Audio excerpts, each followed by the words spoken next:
Bihar assembly ఎన్నికలకు సంబంధించిన ఓట్ల లెక్కింపు ప్రక్రియకు ఎన్నికల సంఘం రంగం సిద్ధం చేసింది. కాసేపట్లో ఈ ఓట్ల లెక్కింపు ప్రారంభం కానుంది. తొలుత పోస్టల్ బ్యాలెట్ల ఓట్ల లెక్కింపు జరుపుతారు. అనంతరం లెక్కింపు ప్రారంభమవుతుంది. అందుకోసం 243 రిటర్నింగ్ అధికారులు, 243 మంది పరిశీలకులు ఈ ఓట్ల లెక్కింపును పర్యవేక్షించనున్నారు. ప్రతి టేబుల్ వద్ద ఒక సూపర్వైజర్, కౌంటింగ్ అసిస్టెంట్, మైక్రో అబ్జర్వర్లతో సిబ్బందిని ఏర్పాటు చేశారు. అందుకోసం ఎన్నికల సంఘం 4372 కౌంటింగ్ టేబుల్స్ ఏర్పాటు చేసింది. అభ్యర్థులు నియమించిన 18,000 మందికి పైగా ఏజెంట్స్ సైతం ఈ లెక్కింపు ప్రక్రియను పర్యవేక్షిస్తారు. రాష్ట్రంలోని మొత్తం 243 అసెంబ్లీ స్థానాలకు 2 విడతలుగా పోలింగ్ నిర్వహించారు. నవంబర్ 6న 121 స్థానాలకు, నవంబర్ 11న 122 స్థానాలకు పోలింగ్ నిర్వహించారు. ఈ 2 విడతల్లో ఓటర్లు భారీగా పోలింగ్ కేంద్రాలకు క్యూ కట్టారు. దీంతో 67.13% పోలింగ్ నమోదైంది. 1951 తర్వాత ఆ రాష్ట్రంలో ఇంత భారీగా పోలింగ్ నమోదు కావడం ఇదే తొలిసారి. ఇక ఎన్నికల్లో ఎన్డీఏ కూటమి విజయం సాధిస్తుందంటూ ఇప్పటికే ఎగ్జిట్ పోల్ సర్వేలు స్పష్టం చేశాయి. మరి ఏ పార్టీకి ఓటరు పట్టం కట్టాడనే దానిపైన సాయంత్రానికి స్పష్టత రానుంది.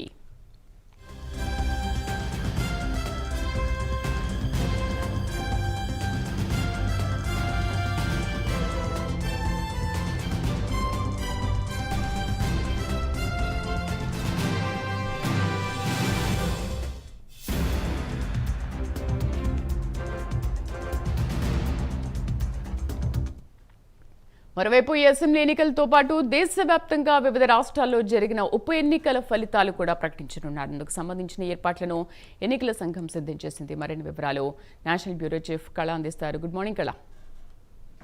Good morning. First of all, Bihar ఎన్నికలకు సంబంధించినటువంటి కౌంటింగ్ ప్రక్రియ 8 గంటలకు ప్రారంభం కానుంది. దీనికి సంబంధించినంత వరకు 5 గంటల నుంచి కూడా బీహార్ పాట్నా ఏదైతే రాజధాని ఉందో మొత్తం 5 గంటల నుంచి కూడా 3 అంచెల వ్యవస్థతో కూడా పోలీసు బందోబస్తు మధ్య కూడా ఈవీఎంల అంటే ఏదైతే తీసుకుని వచ్చేటటువంటి మార్గం అనుకోవచ్చు, లోపలికి తీసుకుని వెళ్ళిన తర్వాత చాలా కట్టుదిట్టమైనటువంటి భద్రత మధ్య లోపలికి తీసుకెళ్లినటువంటి దృశ్యాలు ఉదయం 5 గంటల నుంచి కూడా. ఒక సైడు అంటే కొంతమంది దాదాపు మనకు నిన్నటి నుంచి కూడా కొన్ని ప్రసంగాలలో ఏదైనా అంటే ఈవీఎంలకు సంబంధించినటువంటి లోపాలు ఏదైనా జరిగినా కూడా, కౌంటింగ్ ప్రక్రియ ఆగిపోయినా కూడా మరొక నేపాల్ కి సంబంధించినటువంటి ఏదైతే ఉద్యమం అనుకోవచ్చు అలాంటివి చూడబోతారు అన్నటువంటి విపక్షాల కామెంట్స్ అనుకోవచ్చు. అలాంటివి నిన్నంతా కూడా కొంత మాట్లాడినటువంటి వైనం ఒకవైపు. మరొక వైపు గతంలో కూడా ఎన్నికల పోలింగ్ ప్రక్రియ ఏదైతే జరుగుతున్న సమయంలో దాదాపు 4 గంటల పాటు పోలింగ్ ప్రక్రియని నిలిపివేసినటువంటి సందర్భాలు కూడా బీహార్ రాజకీయ చరిత్రలో ఉన్నటువంటి అంశం. అలాంటి ఘటనలు చోటు చేసుకోకుండా ఇక్కడ ఎన్నికల కమిషన్ చాలా పకడ్బందీగా వ్యూహ రచనతో దాదాపు ఉదయం 5 గంటల నుంచి కూడా బీహార్ పట్నాలో ఉన్నటువంటి ముఖ్యంగా ఆ ప్రాంతాలన్నిటినీ కూడా జల్లెడపడ్డాయి.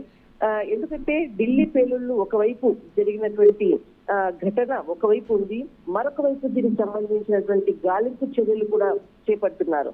అయితే ఈ రెండింటిని అటు రాజకీయ పరంగా అనుకోవచ్చు, ఇటు ఢిల్లీ పోలీసుల అంటే ఢిల్లీ పేలుళ్ల పరంగా అనుకోవచ్చు, ఈ రెండు దృశ్యం చాలా సెక్యూరిటీ అటు బీహార్ ఆర్మీ పోలీస్ కి సంబంధించినటువంటి హై సెక్యూరిటీ మధ్య ఈ పోలింగ్ ప్రక్రియ ప్రారంభం కాబోతుంది. కొన్ని క్షణాల్లో దాదాపు అతి చిన్నగా ఉన్నటువంటి నియోజకవర్గాలకు సంబంధించినటువంటి ఫలితాలు మొట్టమొదట వెలువడేటటువంటి అవకాశం కూడా ఉంది. దాదాపు 38 జిల్లాల్లో దాదాపు 46 కేంద్రాలను ఏర్పాటు చేశారు. 8 గంటలకు ఓట్ల లెక్కింపు ప్రారంభం కాబోతుంది. మొదటి మనకు రౌండ్ కు దాదాపు కొంత ప్రారంభోత్సవం అనుకోవచ్చు. దీనికి సంబంధించినటువంటి అప్డేట్స్ 9 గంటలకు ఒక కీలకంగా మనకు అంటే కీలకమైనటువంటి అంశాలు మనకు స్క్రీన్ ముందుకు రాబోతున్నాయి. అయితే 8 గంటలకు ఏదైతే ఈవీఎంలు ఓపెనింగ్ అయిన తర్వాత 8:30 వరకు కూడా దానికి సంబంధించినటువంటి ప్రక్రియ పూర్తి అవుతుంది.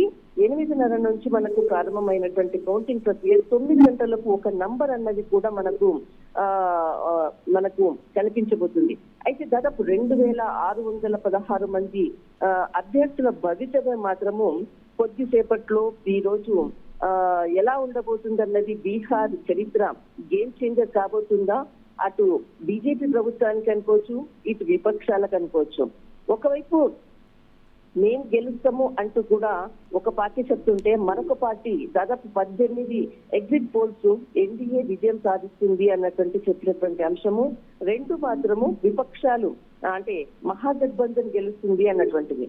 గతంలో మనకు ఏదైతే చరిత్ర అంటే ఇంతకు ముందు గెలిచినటువంటిది ఎగ్జిట్ పోల్స్ ఏదైతే రిజల్ట్స్ ఇచ్చిందో అది కూడా తిరిగి అంటే గెలుస్తాయి అన్నటువంటి ప్లేస్ లో కూడా అక్కడ గెలవకుండా వేరే అంటే ఎగ్జిట్ పోల్స్ కు విరుద్ధంగా వచ్చినటువంటి సందర్భాలు కూడా బీహార్ రాజకీయ చరిత్రలో అదొక హిస్టారికల్ గా నిలిచిపోయినటువంటి అంశాలు కూడా ఉన్నాయి. మొత్తం మీద మాత్రము దాదాపు 8 గంటలకు ప్రారంభం కాబోయేటటువంటి ఏదైతే బీహార్ ఎలక్షన్ ఈవీఎంల ప్రారంభమవచ్చు దాదాపు మధ్యాహ్నం వరకు కూడా మనకు ఒక క్లియర్ గా దాదాపు 122 స్థానాలు చాలా మెయిన్ అంటే ప్రభుత్వాన్ని ఏర్పాటు చేసే దిశగా కనీసము ఏ పార్టీ అయినా కానీ 122 స్థానాలను గెలుచుకోవాలి.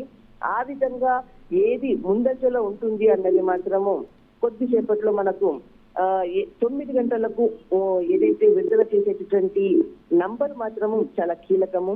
దాదాపు 9, 10, 11 ఈ 3 గంటలు చాలా కీలకం. ఎందుకంటే హర్యానాని మనం చూసామంటే హర్యానా ఏదైతే ఓటింగ్ ప్రక్రియ ప్రారంభమైన తర్వాత ఒకవైపు కాంగ్రెస్ పార్టీ విజయం సాధించింది అని జిలేబీలు పంచుకున్నటువంటి సీన్స్ ని కూడా మనం చూసాం.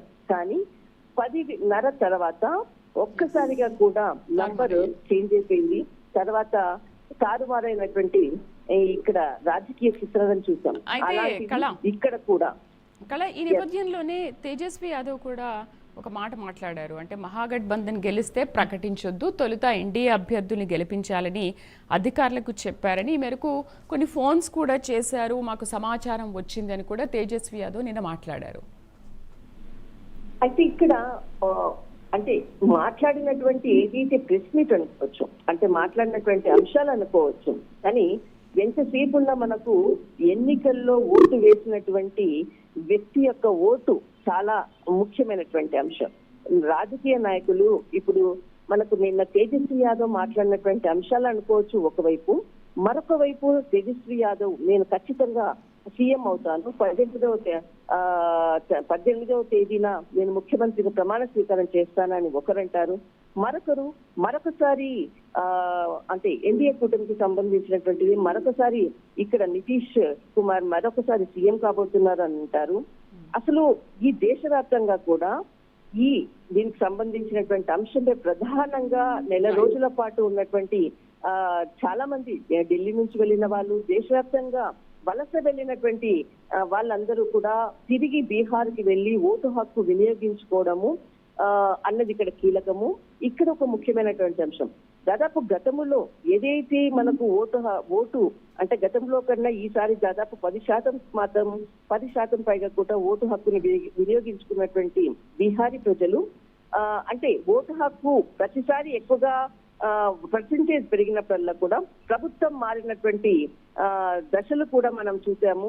అలాంటి బీహార్ చరిత్ర ఈసారి కూడా 67.10% ఇక్కడ బీహార్ కి సంబంధించినటువంటి ఏదైతే పర్సెంటేజ్ పెరగడం అన్నది కూడా ఒకవైపు ఎగ్జిట్ పోల్స్ 18 ఎగ్జిట్ పోల్స్ వచ్చేసేసి ఎన్డీఏ విజయం సాధిస్తుందని చెప్పడము, మరొక వైపు అటు గతంలో జరిగినటువంటి ఏదైతే పర్సెంటేజ్ పెరిగినప్పుడల్లా ప్రభుత్వాలు మారినటువంటి సందర్భం మరొక వైపు.